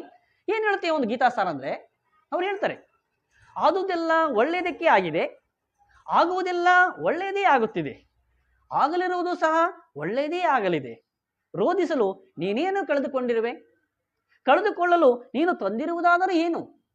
ನಾಶವಾಗಲು ನೀನು ಮಾಡಿರುವುದಾದರೂ ಏನು? ನೀನೇನು ಪಡೆದಿದ್ದರೂ ಅದನ್ನು ಇಲ್ಲಿಂದಲೇ ಪಡೆದಿರುವೆ, ಏನನ್ನು ಅರ್ಪಿಸಿದರೂ ಅದನ್ನು ಇಲ್ಲಿಗೆ ಅರ್ಪಿಸಿರುವೆ. ನಿನ್ನೆ ಬೇರಾರದ್ದು ಆಗಿದ್ದು ಇವತ್ತು ನಿನ್ನದಾಗಿದೆ, ಮತ್ತು ನಾಳೆ ಬೇರಾರದ್ದು ಆಗಲಿದೆ. ಪರಿವರ್ತನೆ ಜಗದ ನಿಯಮ. ಅಂದ್ರೆ ಇವತ್ತು ನಮ್ಮ ಜೀವನದಲ್ಲಿ ಏನೋ ಒಂದು ಘಟನೆ ನಡೀತವೆ, ಆ ಒಂದು ಘಟನೆಗಳು ಹೌದು ಅದನ್ನು ನಾವು ಸ್ವೀಕಾರ ಮಾಡಬೇಕು, ಧನಾತ್ಮಕವಾಗಿ ಸ್ವೀಕಾರ ಮಾಡಬೇಕು. ಅವಾಗ ಮಾತ್ರ ನಾವು ಜೀವನದಲ್ಲಿ ಮುಂದೆ ಬರೋಕ್ ಸಾಧ್ಯ.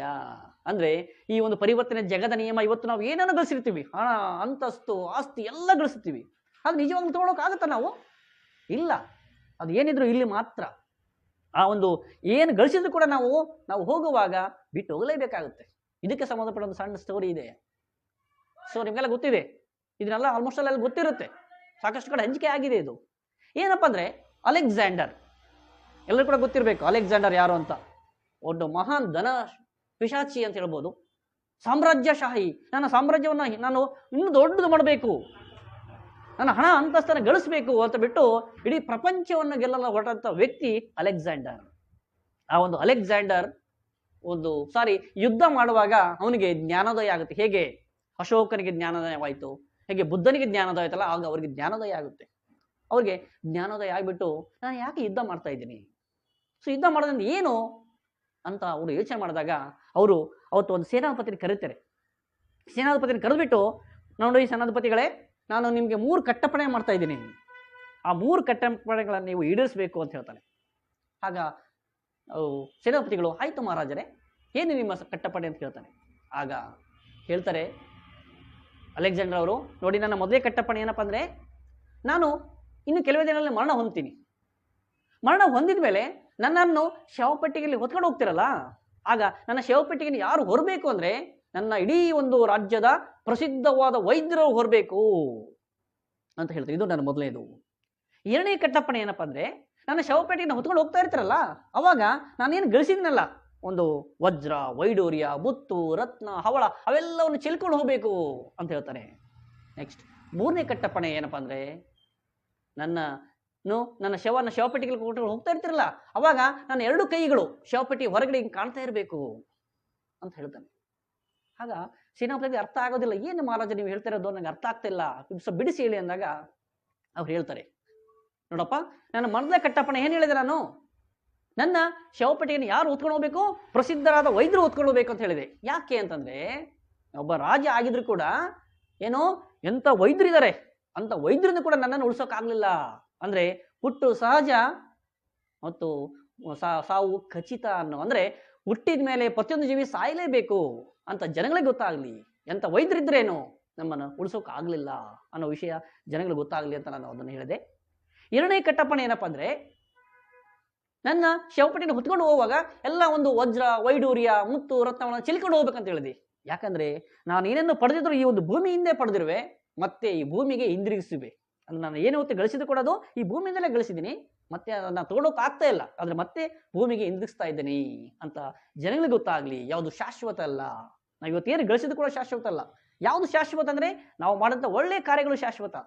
ನಾವು ಇವತ್ತು ಒಳ್ಳೆ ಕಾರ್ಯಗಳು ಮಾಡಿದ್ರೆ ಇವತ್ತು ನಮ್ಮನ್ನ ಜನಗಳು ನೆನೆಸ್ತಾರೆ, ನಮ್ಮ ಹೆಸರು ಅಜರಾಮರವಾಗಿರುತ್ತೆ ಅಂತ ಜನಗಳಿಗೆ ಗೊತ್ತಾಗಲಿ ಅಂತ ಹೇಳ್ತಾನೆ. ನೆಕ್ಸ್ಟ್ ಮತ್ತೊಂದು 3ನೇ ಕಂಡೀಷನ್, 3ನೇ ಕಟ್ಟಪ್ಪಣೆ ಏನಪ್ಪಾ ಅಂದ್ರೆ, ನನ್ನ ಶವಪೆಟ್ಟಿಗೆಯನ್ನು ಹೊತ್ಕೊಂಡು ಹೋಗುವಾಗ ನನ್ನ 2 ಕೈಗಳು ಶವಪೆಟ್ಟಿಗೆವರೆಗೆ ಕಾಣಬೇಕು ಅಂತ ಹೇಳ್ತಾನೆ. ಅಂದ್ರೆ ಯಾಕೆ ಅಂತಂದ್ರೆ ಜನಗಳಿಗೆ ಗೊತ್ತಾಗಬೇಕು, ನಾನು ಬರುವಾಗ ಬರಿಗೈಲೇ ಬಂದಿದ್ದೇನೆ, ಹೋಗುವಾಗಲೂ ಕೂಡ ಬರಿಗೈಲೇ ಹೋಗ್ತಿದ್ದೇನೆ. ಅಂದ್ರೆ ನಾವು ಬರುವಾಗ ಬರಿಗೈಲೇ ಬಂದಿದ್ದೇವೆ, ಹೋಗಲು ಕೂಡ ಬರಿಗೈಲೇ ಹೋಗ್ತಿದ್ದೇವೆ. ನಾವು ಏನನ್ನು ಕೂಡ ತಗೊಂಡೋಗಕ್ಕಾಗೋದಿಲ್ಲ. ಏನ್ ತಗೊಂಡು ಹೋಗ್ಬೋದು, ನಾವು ಮಾಡಿದಂಥ ಒಳ್ಳೆ ಕೆಲಸಗಳನ್ನ ಅದನ್ನು ಮಾತ್ರ ತಗೊಂಡು ಹೋಗ್ಬೋದು ಅಂತ ಬಿಟ್ಟು ಅಲ್ಲಿ ಅಲೆಕ್ಸಾಂಡರ್ ಅವರು ಹೇಳ್ತಾರೆ. ಸೊ ಇತ್ತೀಚೆಗೆ ಒಂದು ಘಟನೆ ನಿಮ್ಗೆಲ್ಲ ಗೊತ್ತಿದೆ, ನನಗೂ ಕೂಡ ಬಹಳ ಬೇಜಾರಾಯ್ತು. ನಮ್ಮ ಕರ್ನಾಟಕ ರಾಜ್ಯದ ಒಬ್ಬ ಯುವ ನಟರಾದಂತಹ ಪುನೀತ್ ರಾಜ್ಕುಮಾರ್ ಅವರು, ಇವತ್ತೆಲ್ಲ ಪುನೀತ್ ರಾಜ್ಕುಮಾರ್ ಬಗ್ಗೆ ಮಾತಾಡ್ತಾರೆ, ನೀವು ಕೇಳಿರ್ಬೋದು. ಹೇಳ್ತಾರೆ, ನ್ಯೂಸ್ ಚಾನಲ್ ಹೇಳ್ತಾ ಇದ್ದಾರೆ ನೋಡಿ, ಮಹಾತ್ಮ ಗಾಂಧೀಜಿಯವರಿಗೂ ಕೂಡ ಹೋಗಲಾದಷ್ಟು ಜನ ಅವರ ಸಮಾಧಿಗೆ ಇವತ್ತು ಭೇಟಿ ಕೊಟ್ಟಿದ್ದಾರೆ ಅಂದ್ರೆ ಲೆಕ್ಕ ಮಾಡಿ ಅವ್ರು ಎಷ್ಟರ ಮಟ್ಟಿಗೆ ಅವರು ಸಾಧನೆ ಮಾಡಿರ್ಬೋದು ಅಂತಂದು. ಆದ್ರೆ ಒಂದ್ ರೀತಿ ನೋಡೋದಾದ್ರೆ ಮಹಾತ್ಮ ಗಾಂಧೀಜಿ ಅವರು ಹೋಲಿಕೆ ಮಾಡಕ್ ಆಗೋದಿಲ್ಲ. ಆದ್ರೆ ಅವತ್ತು ಮಹಾತ್ಮ ಗಾಂಧೀಜಿಯವರು ಇದ್ದಾಗ ಇಷ್ಟು ಮಾಧ್ಯಮಗಳು ಇದ್ದಿಲ್ಲ, ಇವತ್ತು ಮಾಧ್ಯಮಗಳು ಇದಾವೆ, ಹಿಂಗೆ ಕಾಣ್ತಾ ಇದೆ ಅಷ್ಟೇ. ಇವತ್ತು ಪುನೀತ್ ರಾಜ್ಕುಮಾರ್ ಅವರು ಇಷ್ಟೆಲ್ಲ ಕಾರ್ಯ ಮಾಡಿದರೆ ಅಂದ್ರೆ ನಿಜವಾಗ್ಲೂ ಅವ್ರಿಗೆ ಮೆಚ್ಚಲೇಬೇಕು. ಸೊ ನನಗೂ ಕೂಡ ಗೊತ್ತಿಲ್ಲ, ಅವ್ರು ಸತ್ ನಂತರನೇ ಗೊತ್ತಾಗಿದ್ರು ನನಗೂ ಕೂಡ ಅವ್ರು ಎಷ್ಟು ಒಳ್ಳೆ ಕಾರ್ಯಗಳು ಮಾಡಿದ್ರೆ. ಕೆಲವು ಮಾಡ್ತಾರೆ, ದಾನ ಧರ್ಮ ಮಾಡ್ತಾರೆ, ಎಡಗೈಯಿಂದ ದಾನ ಮಾಡಿದ್ರೆ ಬಲಗೈಯಿಂದ ಗೊತ್ತಾಗಬಾರ್ದು ರೀತಿಯಲ್ಲಿ ಮಾಡ್ತಾ ಇರ್ತಾರೆ. ಅಂಥವರಲ್ಲಿ ಇವರು ಕೂಡ ಒಬ್ರು. ಅವರು ಸತ್ತೋದ್ಮೇಲೆ ಎಷ್ಟು ಸುಮಾರು 1600 ಜನ ವಿದ್ಯಾರ್ಥಿಗಳಿಗೆ ವಿದ್ಯಾದಾನ ಮಾಡ್ತಿರೋದು, ಅನಾಥಾಶ್ರಮ, ಹೌದಾ, ಒಂದು ವಸತಿ ಶಾಲೆಗಳನ್ನೆಲ್ಲ ಸ್ಥಾಪನೆ ಮಾಡಿಬಿಟ್ಟು ಇವತ್ತು ಅಜರಾಮರಾಗಿದ್ದಾರೆ. ಸೊ ಆ ರೀತಿಯಾಗಿ ನಾವು ಕೂಡ ಅಜರಾಮರ ಆಗಬೇಕು ಅಂದ್ರೆ ಒಳ್ಳೆಯ ಒಂದು ಕೆಲಸಗಳನ್ನ ಮಾಡಬೇಕು. ಸೊ ಒಳ್ಳೆಯ ಕೆಲಸಗಳು ಮಾತ್ರ ಇವತ್ತು ನಮ್ಮ ಜೊತೆಗೆ ಬರೋಕೆ ಸಾಧ್ಯ ಅಂತ ನಾನು ಹೇಳ್ತಾ, ಸೊ ಒಂದು ಪರಿವರ್ತನೆ ಜಗದ ನಿಯಮದಂತೆ ನಾವು ನಮ್ಮ ಜಗತ್ತು ಬದಲಾವಣೆ ಆಗ್ತಾ ಇರುತ್ತೆ, ನಾವು ಕೂಡ ಬದಲಾವಣೆ ಆಗಬೇಕು. ಮತ್ತೆ ನಾನು ಒಬ್ಬ ಶಿಕ್ಷಕ, ನಿಜವಾಗ್ಲೂ ನಾನು ಒಂದು ಶಿಕ್ಷಕ ಆಗಿರೋದಕ್ಕೆ ನನಗೆ ಒಂದು ಬಹಳ ಹೆಮ್ಮೆ ಇದೆ ಅಂತ ನಾನು ಹೇಳ್ಬೋದು. ನಿಜವಾಗ್ಲೂ ಸಾಕಷ್ಟು ಹುದ್ದೆಗಳಿದಾವೆ, ಒಂದು ಡಾಕ್ಟ್ರು, ಇಂಜಿನಿಯರು, ಲಾಯರು, ಸಾಕಷ್ಟು ಹುದ್ದೆಗಳಿದ್ದಾವೆ, ಪೊಲೀಸು, ಎಲ್ಲ ಒಂದು ಹುದ್ದೆಗಳಿದ್ದಾವೆ. ನನ್ನ ಪ್ರಕಾರ ಎಲ್ಲ ಒಂದು ಹುದ್ದೆಗಳಲ್ಲಿ ಶ್ರೇಷ್ಠ ಹುದ್ದೆ ಅಂದರೆ ಶಿಕ್ಷಕ ಹುದ್ದೆ ಅಂತ ನಾನು ಅದು ಹೇಳ್ತೀನಿ. ಯಾಕೆ ಅವ್ರು ಯಾರೋ ಕೇಳ್ತಾರೆ, ಮೇಷ್ಟ್ರೆ ನೀವು ಶಿಕ್ಷಕರ ಆಗಿರೋದಕ್ಕೆ ನಿಮಗೆ ಹೆಮ್ಮೆ ಇದೆಯಾ ಅಂದಾಗ ಅವ್ರ ಶಿಕ್ಷಕ, ಹೌದು ನನಗೆ ಶಿಕ್ಷಕರಿಗೆ ಹೆಮ್ಮೆ ಇದೆ. ಯಾಕೆಂದ್ರೆ ಇವತ್ತು ಅಪರಾಧಗಳು ಸಾಕಷ್ಟು ಗಲಭೆಗಳು ಹೆಚ್ಚದಂತೆ ಯಾರಿಗೆ ಹೆಚ್ಚು ಲಾಭ ಅಂತಂದ್ರೆ ಸಂಪಾದನೆ ಯಾರು ಜಾಸ್ತಿ ಆಗಿದ್ರೆ ಒಬ್ಬ ನ್ಯಾಯವಾದಿಗೆ ಸಂಪಾದನೆ ಜಾಸ್ತಿ ಆಗುತ್ತೆ. ರೋಗ ರುಜಿನಗಳು ಅಸೌಖ್ಯತೆ ಹೆಚ್ಚಿದಂತೆ ಒಬ್ಬ ಡಾಕ್ಟರ್ಗಳಿಗೆ, ವೈದ್ಯರಿಗೆ ಸಂಪಾದನೆ ಹೆಚ್ಚಾಗುತ್ತೆ. ಆದ್ರೆ ಒಬ್ಬ ಶಿಕ್ಷಕರಿಗೆ ಸಂಪಾದನೆ ಹೆಚ್ಚಾಗೋದು ಯಾವಾಗಂದ್ರೆ ಆ ಒಂದು ವಿದ್ಯಾದಾನ ಅಂದ್ರೆ ಜ್ಞಾನ, ರಾಷ್ಟ್ರದ ಪ್ರಗತಿ, ವಿದ್ಯಾರ್ಥಿಗಳ ಒಂದು ವಿದ್ಯಾರ್ಥಿಗಳು ಮುನ್ನಡೆಯಾಗಿ ವಿದ್ಯಾರ್ಥಿಗಳು ಒಂದು ಉನ್ನತ ಸ್ಥಾನ ಗಳಿಸಿದಾಗ ಅವಾಗ ಶಿಕ್ಷಕನಿಗೆ ಸಂಪಾದನೆ ಹೆಚ್ಚಾಗುತ್ತೆ. ನಿಜವಾಗ್ಲು ಇವತ್ತು ನಾನು 17 ವರ್ಷದ ಸರ್ವಿಸ್ ಅಲ್ಲಿ ಇವತ್ತು ನಾನು ಸಾಕಷ್ಟು ವಿದ್ಯಾರ್ಥಿಗಳು ನೋಡಿದ್ದೀನಿ. ನನಗೆ ಕೆಲವೊಂದು ವಿದ್ಯಾರ್ಥಿ ನೋಡಿದಾಗ ಬಹಳ ಸಂತೋಷ ಆಗುತ್ತೆ. ಇವತ್ತು ನಮ್ಮ ಎದುರಿಗೆ ಬೆಳೆದಂತ ವಿದ್ಯಾರ್ಥಿಗಳು ಇವತ್ತು ನಮಗಿಂತಲೂ ಹೆಚ್ಚಿನ ಮಟ್ಟಕ್ಕೆ ಬಂದಾರಾದ್ರೆ ಅವಾಗ ನಮ್ಮಷ್ಟು ಹೆಮ್ಮೆ ಪಡ್ತಕ್ಕಂಥವ್ರು ಯಾರು ಕೂಡ ಇಲ್ಲ. ಅಂದ್ರೆ ಶಿಕ್ಷಕನಾಗಿರೋದಕ್ಕೆ ನನಗೆ ಹೆಮ್ಮೆ ಇದೆ ಅಂತ ನಾನು ಹೇಳ್ಕೊಳ್ತೀನಿ. ಹಾಗೇನೆ ನಾನು ಕೂಡ ಒಬ್ಬ ಶಿಕ್ಷಕನಾಗಿ ನಾನು ನನ್ನ ಕರ್ತವ್ಯ ನಿರ್ವಹಿಸ್ತಾ ಇದ್ದೀನಿ ಮತ್ತು ಆ ನನ್ನ ಶಿಕ್ಷಕ ವೃತ್ತಿಯ ಜೊತೆಗೆ ನನಗೆ ಏನಪ್ಪ ಅಂತಂದ್ರೆ ಕೆಲವೊಬ್ರು ಹೇಳಿದಂಥ ಮಾತು ನೆನಪಾಗುತ್ತೆ. ಹಿರಿಯ ವ್ಯಕ್ತಿಗಳು, ಒಬ್ಬ ಹಿರಿಯ ವ್ಯಕ್ತಿ ಹೇಳ್ತಾರೆ, ನೋಡಿ ಮೇಷ್ಟ್ರೆ, ನಿಮ್ಮ ಸ್ವಂತ ಮಕ್ಕಳು ನಿಮಗೆ ಮುಂದೆ ಅನ್ನ ಹಾಕ್ತಾರಾ ಇಲ್ಲೋ ಅಂತ ಗೊತ್ತಿಲ್ಲ, ಆದ್ರೆ ನಿಜವಾಗ್ಲೂ ಇವತ್ತು ಅನ್ನ ಹಾಕ್ತಾರೋ ಯಾರು ನಿಮಗೆ? ಈ ಶಾಲೆಯ ಮಕ್ಕಳು. ಆ ಒಂದು ಶಾಲೆಯ ಮಕ್ಕಳು ಇವತ್ತು ಏನಾಗಿದೆ ಅಂದ್ರೆ ನಿಮ್ಮನ್ನ ಅನ್ನ ಕೊಡ್ತಾ ಇದ್ದಾರೆ ಅಂದ್ರೆ ಯಾವತ್ತೂ ಕೂಡ ನೀವು ಆ ಮಕ್ಕಳಿಗೆ ಮೋಸ ಮಾಡಬೇಡಿ ಅಂತ ಬಿಟ್ಟು ಒಂದು ಮಾತು ಹೇಳ್ತಾರಲ್ಲ, ಅದು ನನಗೆ ಬಹಳ ಎದೆಗೆ ನಾಟಿತು. ನಿಜವಾಗ್ಲೂ ನಾನು ಕೂಡ ಇವತ್ತು ನನ್ನ ಕೈಲಾದ ಮಟ್ಟಿಗೆ ಸಹಾಯವನ್ನ ಮಾಡ್ತಾ ಇದ್ದೀನಿ ಅಂತ ಹೇಳೋಕೆ ನನಗೆ ಹೆಮ್ಮೆ ಆಗುತ್ತೆ. ಹಾಗಾದ್ರೆ ಒಬ್ಬ ವಿದ್ಯಾರ್ಥಿಗಳು ನಿಮಗೆ ಕೇಳಿ ನೋಡಿರ್ಬೋದು, ನಾವು ಶಿಕ್ಷಣವನ್ನು ಶಾಲೆಗಳಿಗೆ ಕೊಡ್ತಾ ಇರುವಾಗ ಸಾಕಷ್ಟು ವಿದ್ಯಾರ್ಥಿಗಳನ್ನ ನಾವು ಏನಿನ ದಡ್ಡ, ನೀನು ಹೆಡ್ಡ, ನಿನಗೇನು ಬರೋದಿಲ್ಲ ಅಂತ ನಾವು ಹೇಳ್ತೀವಿ. ನಿಜವಾಗ್ಲೂ ಯಾವ ಒಂದು ವಿದ್ಯಾರ್ಥಿ ಕೂಡ ದಡ್ಡರಲ್ಲ, ಹೇಳ್ತೀವಿ. ಹುಟ್ಟಿನಿಂದ ಯಾರು ಕೂಡ ದಡ್ಡರಲ್ಲ. ಅವರ ಜೀವನದಲ್ಲಿ ಮುಂದೆ ಬರ್ತಾ ಬರ್ತಾ ಅವರು ಒಂದು ಏನು ಪಾಲನೆ ಮಾಡ್ತಿರ್ತಾರಲ್ಲ, ಆ ಒಂದು ಪಾಲನೆ ಅಥವಾ ಅವರ ಒಂದು ವಾತಾವರಣದಿಂದ ಅವರು ದಡ್ಡರಾಗಿರ್ಬೋದು. ನಾವು ಸರಿಯಾದಂಥ ಒಂದು ವಾತಾವರಣ ಕಲ್ಪಿಸಬೇಕಾಗುತ್ತೆ. ಸೊ ಇದಕ್ಕೆ ಸಂಬಂಧಪಟ್ಟಂತೆ ಯಾರೂ ಕೂಡ ಹುಟ್ಟಿನಿಂದ ದಡ್ಡರಲ್ಲ. ಪ್ರತಿಯೊಬ್ಬರಲ್ಲಿ ಕೂಡ ಏನಿರುತ್ತೆ, ಒಂದು ಪ್ರತಿಭೆ ಅನ್ನೋದಿರುತ್ತೆ, ಒಂದು ಸೃಜನಾತ್ಮಕತೆ ಅಂತ ಹೇಳ್ತೇವೆ ನಾವು. ಸೊ ಪ್ರತಿಯೊಬ್ಬ ವಿದ್ಯಾರ್ಥಿನ ಸೃಜನಾತ್ಮಕತೆ ಇರುತ್ತೆ. ಸೊ ನಿಮ್ಗೆ ಗೊತ್ತಿದೆ, ನಾನೊಬ್ಬ ಸೈನ್ಸ್ ಟೀಚರ್ ಆಗಿ ಒಬ್ಬ ವಿಜ್ಞಾನಿ ಬಗ್ಗೆ ಹೇಳಕ್ಕೆ ಇಷ್ಟಪಡ್ತೀನಿ. ಯಾರಂದ್ರೆ ನಿಮ್ಗೆ ಗೊತ್ತಿದೆ, ಇಡೀ ಜಗತ್ತಿಗೆ ಬೆಳಕು ಕೊಟ್ಟಂತ ವಿಜ್ಞಾನಿ ಅಂದ್ರೆ ಒಬ್ಬ ವಿಜ್ಞಾನಿ ಇದ್ದಾನೆ. ಅಂದ್ರೆ ಬಲ್ಬ್ ಅನ್ನು ಕಂಡಂತ ವಿಜ್ಞಾನಿ. ಬರೀ ಬಲ್ಬ್ ಅಷ್ಟೇ ಅಲ್ಲ, ಸುಮಾರು 1039 ಪ್ರಯೋಗಗಳನ್ನ ಮಾಡಿ ಸಂಶೋಧನೆ ಮಾಡಿದ್ದಾನೆ ಇವತ್ತು ಆ ವಿದ್ಯಾರ್ಥಿ. ಯಾರು ಅಂದ್ರೆ ಆ ವಿಜ್ಞಾನಿ ಯಾರಂದ್ರೆ ಥಾಮಸ್ ಅಲ್ವಾ ಎಡಿಸನ್. ಈ ಒಂದು ಥಾಮಸ್ ಅಲ್ವಾ ಎಡಿಸನ್ ವಿಜ್ಞಾನಿ ಬಗ್ಗೆ ಹೇಳೋದಾದ್ರೆ, ಇವರು ಚಿಕ್ಕ ಮಗುವಾಗಿದ್ದಾಗ ಅವರು ಒಂದು ಶಾಲೆಯಲ್ಲಿ ಓದ್ತಾರೆ, ಒಂದು ಚಿಕ್ಕ ಶಾಲೆಯಲ್ಲಿ ಓದ್ತಾ ಇರ್ತಾರೆ. ಆ ಚಿಕ್ಕ ಶಾಲೆಯ ಒಂದು ಪ್ರಿನ್ಸಿಪಾಲ್ ರವರು ಅವ್ರನ್ನ ಕರೆದ್ಬಿಟ್ಟು ಒಂದು ಚೀಟಿ ಕೊಡ್ತಾರೆ. ನೋಡಪ್ಪ ಎಡಿಸನ್, ನೀನು ಈ ಚೀಟಿಯನ್ನು ತಗೊಂಡು ಹೋಗ್ಬಿಟ್ಟು ನಿಮ್ಮ ತಾಯಿಗೆ ಕೊಡು, ಮತ್ತೆ ಬೇರೆ ಯಾರಿಗೂ ಕೊಡಬೇಡ ಅಂತ ಅವರ ತಾಯಿಗೆ ಒಂದು ಚೀಟಿಯನ್ನು ಕೊಡ್ತಾರೆ. ನಿಜವಾಗ್ಲೂ ಆ ಒಂದು ಹುಡುಗ ಅವ್ನಿಗೇನು ಗೊತ್ತು, ಪಾಪ ಅವನ ಚೀಟಿಯನ್ನು ತಗೊಂಡ್ಬಿಟ್ಟು ತಾಯಿ ಕೊಡ್ತಾನೆ. ಆಗ ತಾಯಿ ಆ ಚೀಟಿಯನ್ನು ತೆಗೆದುಬಿಟ್ಟು ಓದ್ತಾಳೆ. ನಿಜವಾಗ್ಲೂ ಆ ತಾಯಿಗೆ ಎಷ್ಟು ದುಃಖ ಆಗಿದ್ರು ಕೂಡ ಆ ಒಂದು ಚೀಟಿ ನೋಡಿದ ತಕ್ಷಣ ಅವಳು ಆ ದುಃಖವನ್ನು ವ್ಯಕ್ತಪಡಿಸೋದಿಲ್ಲ. ನೋಡಿ, ಆ ಪತ್ರದಲ್ಲಿ ಬರೆದಿರೋದೇ ಬೇರೆ, ಆದ್ರೆ ಆ ಒಂದು ಪತ್ರದಲ್ಲಿ ಅವರು ಓದಿದ್ದೇ ಬೇರೆ. ಅವ್ರು ಹೀಗೆ ಓದ್ತಾರೆ, ಏನು ನೋಡಿ ಮಗನೇ, ಈ ಪತ್ರದಲ್ಲಿ ಏನು ಬರೆದಿದೆ ಅಂದ್ರೆ, ನೋಡಿ ನಿಮ್ಮ ಮಗ ಬಹಳ ಬುದ್ಧಿವಂತ, ನಿಮ್ಮ ಮಗ ಬಹಳ ಬುದ್ಧಿವಂತನಾಗಿದ್ದಾನೆ. ಆ ಬುದ್ಧಿವಂತ ಮಗನಿಗೆ ಕಲಿಸ್ತಕ್ಕಂಥ ಶಿಕ್ಷಕರು ಇವತ್ತು ನಮ್ಮ ಶಾಲೆಯಲ್ಲಿ ಇಲ್ಲ, ಆದ್ರಿಂದ ನಿಮ್ಮ ಮಗನಿಗೆ ನಿಮ್ಮ ಮನೇಲೆ ಕಲಿಸಿ ಅಂತ ಬರೆದಾರಪ್ಪ ಅಂದಾಗ, ನಾನು ಅಷ್ಟು ಜಾಣನ ಅಂದ್ಬಿಟ್ಟು ಅವ್ರಿಗೆ ಹೆಮ್ಮೆ ಆಗುತ್ತೆ. ಆಗ ಅವರು ತಾಯಿ ಮನೆಯಲ್ಲೇ ಅವ್ರಿಗೆ ಶಿಕ್ಷಣ ಕೊಡ್ತಾರೆ. ಶಿಕ್ಷಣ ಕೊಟ್ಬಿಟ್ಟು ಕೊನೆಗೆ ದೊಡ್ಡ ವಿಜ್ಞಾನಿ ಆಗ್ತಾರೆ. ದೊಡ್ಡ ವಿಜ್ಞಾನಿ ಆಗ್ಬಿಟ್ಟು ಅವರು ಒಂದ್ ದಿವಸ ಅವ್ರ ತಾಯಿ ಸತ್ತೋಗಿರ್ತಾರೆ. ಏನೋ ಒಂದು ಅಚಾನಕ ನೋಡ್ತಾ ಇರುವಾಗ ಟ್ರಂಕ್ ಅಲ್ಲಿ ಒಂದು ಚೀಟಿ ಸಿಗುತ್ತೆ. ಚೀಟಿ ನೋಡ್ತಾರೆ, ನಿಜವಾಗ್ಲೂ ಅವ್ರ ಕಣ್ಣಲ್ಲಿ ನೀರು ಬರುತ್ತೆ. ನಿಜವಾಗ್ಲೂ ಆ ಚೀಟಿಯಲ್ಲಿ ಏನು ಬರ್ದಿತ್ತು ನೋಡಿ, ನಿಮ್ಮ ಮಗ ಒಬ್ಬ ದಡ್ಡ, ನಿಮ್ಮ ಮಗ ಉಪಯೋಗಕ್ಕೆ ಬಾರದವನು, ನಿಮ್ಮ ಮಗನಿಗೆ ನಮ್ಮ ಶಾಲೆಯಲ್ಲಿ ಬರಗೊಡೋದಿಲ್ಲ ಅಂತ ಬಿಟ್ಟು ಪತ್ರ ಬರುತ್ತೆ. ಅದರ ತಾಯಿ ಓದಿದ್ದೇ ಬೇರೆ. ಸೊ ಅವತ್ತೇನಾದ ತಾಯಿ ನಿನ್ನ ಮಗ ದಡ್ಡ ಅಂತ ಬಿಟ್ಟು ಓದ್ಬಿಟ್ಟಿದ್ರೆ ಅವ್ರನ್ನ ಇವತ್ತು ದೊಡ್ಡ ವಿಜ್ಞಾನಕ್ಕೆ ಸಾಧ್ಯ ಇತ್ತಾ, ಇಷ್ಟೆಲ್ಲ ಸಂಶೋಧನೆ ಮಾಡಕ್ಕೆ ಸಾಧ್ಯ ಇತ್ತಾ ಅಂತ ಯೋಚನೆ ಮಾಡೋಕ್ಕಾಗುತ್ತೆ. ಅದರಿಂದ ಸೊ ಪ್ರತಿಯೊಬ್ಬ ವಿದ್ಯಾರ್ಥಿ ಕೂಡ ನಾವು ಯಾವುದೇ ಕಾರಣಕ್ಕೆ ದಡ್ಡ ಅನ್ಬಾರ್ದು. ಆ ಒಂದು ವಿದ್ಯಾರ್ಥಿಯಲ್ಲಿ ಪ್ರತಿಭೆ ಅನ್ನೋದು ಇದ್ದೇ ಇರುತ್ತೆ. ಆ ಒಂದು ಪ್ರತಿಭೆಯನ್ನ ನಾವು ಸೂಕ್ತವಾಗಿ ಗುರುತಿಸಿ ಅವರಿಗೆ ಎಷ್ಟು ಸಾಧ್ಯನೋ ಅಷ್ಟು ನಾವು ಒಂದು ಪ್ರೇರಣಾತ್ಮಕ ಮಾತನ್ನು ಆಡಿದ್ರೆ ಸಾಕು, ಅವರು ವಿದ್ಯಾರ್ಥಿ ಒಬ್ಬ ದೊಡ್ಡ ಸಾಧನೆ ಮಾಡ್ತಾರೆ. ಆದ್ರಿಂದ ಸೊ ಯಾವೊಬ್ಬ ವಿದ್ಯಾರ್ಥಿ ಕೂಡ ಹುಟ್ಟಿನಿಂದ ದಡ್ಡ ಅಲ್ಲ ಅಂತ ಹೇಳ್ತಾ, ಸೊ ಈ ಒಂದು ಕೊನೆಯದಾಗಿ ನಮ್ಮ ಇವತ್ತು ಈ ಒಂದು ಶಿಕ್ಷಣ ವ್ಯವಸ್ಥೆ ಸಾಕಷ್ಟು ಬದಲಾವಣೆ ಆಗ್ತದೆ. ಅದ್ರ ಜೊತೆಗೆ ನೋಡಬಹುದು, ಸುಮಾರು ಎರಡು ವರ್ಷಗಳ ಕಾಲ ಈ ಒಂದು ಕೋವಿಡ್ 2019 ಇಡೀ ಶಾಲೆಗಳನ್ನ ಬಂದ್ ಮಾಡಿಬಿಡ್ತು. ಇಂಥ ಒಂದು ಪರಿಸ್ಥಿತಿಯಲ್ಲಿ ಇವತ್ತು ನಾವು ಪರಿಸ್ಥಿತಿಗೆ ತಕ್ಕಂತೆ ಹೊಂದಾಣಿಕೆ ಮಾಡ್ಕೊಂಡ್ಬಿಟ್ಟು ಇವತ್ತು ನಾವು ವಿದ್ಯಾರ್ಥಿಗಳಿಗೆ ನಾವು ವಿದ್ಯೆಯನ್ನು ಕಲಿಸಬೇಕಾಗಿದೆ. ಸೊ ಅದ್ರ ಜೊತೆಗೆ ನಮಗೆ ಅದೃಷ್ಟ ಏನೋ, ನಮಗೆ ಲಸಿಕೆ ಕೂಡ ಸಿಕ್ಕಿದೆ.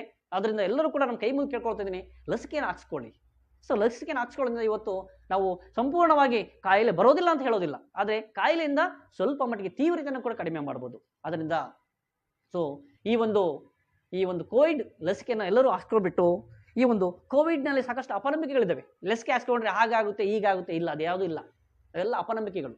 ನಿಜವಾಗ್ಲೂ ಲಸಿಕೆ ಹಾಕ್ಸ್ಕೊಳ್ಳೋದ್ರಿಂದ ಬಹಳ ಒಳ್ಳೆಯದಾಗುತ್ತೆ, ಹೌದಾ? ಆದ್ದರಿಂದ ಎಲ್ಲರೂ ಕೂಡ ಲಸಿಕೆ ಹಾಕ್ಸ್ಕೊಳ್ಳಿ. ಈ ಒಂದು ಜಗತ್ತಿನಿಂದ ಈ ಒಂದು ಕೋವಿಡ್ ಎಂಬ ಮಹಾಮಾರಿಯನ್ನು ನಾವೆಲ್ಲರೂ ಕೂಡ ತೊಲಗಿಸೋಣ ಅಂತ ಹೇಳ್ತಾ ಇವತ್ತು ನನಗೆ ಈ ಒಂದು ವೇದಿಕೆಯ ಮೇಲೆ ಈ ಒಂದು ಗಡಿನಾಡು ನ್ಯೂಸ್ ಚಾನಲ್ನವರು ನನ್ನನ್ನು ಗುರುತಿಸಿ, ಸರ್ ನಿಮಗೆ ತಿಳಿದಂಥ ಮಟ್ಟಿಗೆ ಕೆಲವೊಂದು ಮಾತುಗಳನ್ನ ಆಡಿ ಅಂತ ಬಿಟ್ಟು ನನ್ನನ್ನು ಕರೆಸಿ ಈ ಒಂದು ವೇದಿಕೆಯನ್ನು ಕೂರಿಸಿ ನನಗೆ ಈ ಒಂದು ಅವಕಾಶ ಮಾಡಿಕೊಟ್ಟಂತಹ ಈ ಒಂದು ಗಡಿನಾಡು ನ್ಯೂಸ್ ಚಾನಲ್ ಅವರ ಒಂದು ಸಂಸ್ಥಾಪಕರಾದಂತಹ ಶ್ರೀಯುತ ರಾಮಾಂಜನಪ್ಪರವರಿಗೂ ಮತ್ತು ಎಲ್ಲ ಒಂದು ಸಿಬ್ಬಂದಿ ವರ್ಗಕ್ಕೂ ಮತ್ತು ಈ ಒಂದು ಗಡಿನಾಡು ಚಾನಲ್ನ ವೀಕ್ಷಣೆ ಮಾಡ್ತಕ್ಕಂತಹ ಎಲ್ಲ ಒಂದು ವೀಕ್ಷಕರು ಕೂಡ ನನ್ನ ಹೃದಯಪೂರ್ವಕ ಧನ್ಯವಾದ ಅರ್ಪಿಸ್ತೀನಿ. ಎಲ್ಲರಿಗೂ ನಮಸ್ಕಾರ, ಧನ್ಯವಾದಗಳು.